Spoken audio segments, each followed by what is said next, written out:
Hello everyone, welcome to Sanmarga classes. ಬಲ ಮತ್ತು ಒತ್ತಡ ಪಾಠದ 28ನೇ ಪ್ರಶ್ನೆ. ಒದ್ದೆ ನೆಲದ ಮೇಲೆ ಸುಲಭವಾಗಿ ಸಾಧ್ಯವೇ?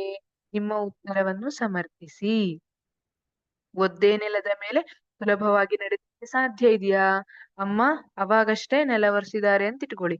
ಆ ನೆಲದ ಮೇಲೆ ನಡೆದ್ರೆ ಹೊಡ್ತಾ ಬೀಳುತ್ತೆ ಅಲ್ವಾ? ಅದಲ್ಲ, ಇಲ್ಲಿ ಕೇಳಿರೋದು ಬೇರೆ. ಇದು ಘರ್ಷಣೆ ಮೇಲೆ ಕೇಳಿದ್ದಾರೆ. ಒದ್ದೆ ನೆಲದ ಮೇಲೆ ಸುಲಭವಾಗಿ ನಡೆಯಲು ಸಾಧ್ಯವೇ? ನಿಮ್ಮ ಉತ್ತರವನ್ನ ಸಮರ್ಥಿಸಿ ಅಂತ ಕೇಳಿದ್ದಾರೆ. ನಡೆಯಲು ಘರ್ಷಣೆ ಅಗತ್ಯವಾಗಿದೆ ಅಲ್ವಾ?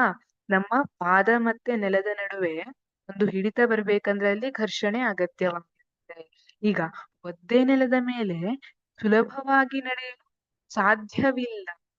ಮತ್ತೆ ಯಾಕೆಂದ್ರೆ ನೀರು ಪಾದ ಮತ್ತು ನೆಲದ ನಡುವಿನ ಘರ್ಷಣೆಯನ್ನು ಕಡಿಮೆ ಮಾಡುವುದರಿಂದ ಜಾರುವಂತೆ. ನೀರಿರುವುದೇನಾಗುತ್ತೆ, ಇದು ಘರ್ಷಣೆಯನ್ನ ಕಡಿಮೆ ಮಾಡುತ್ತೆ. ನಮ್ಮ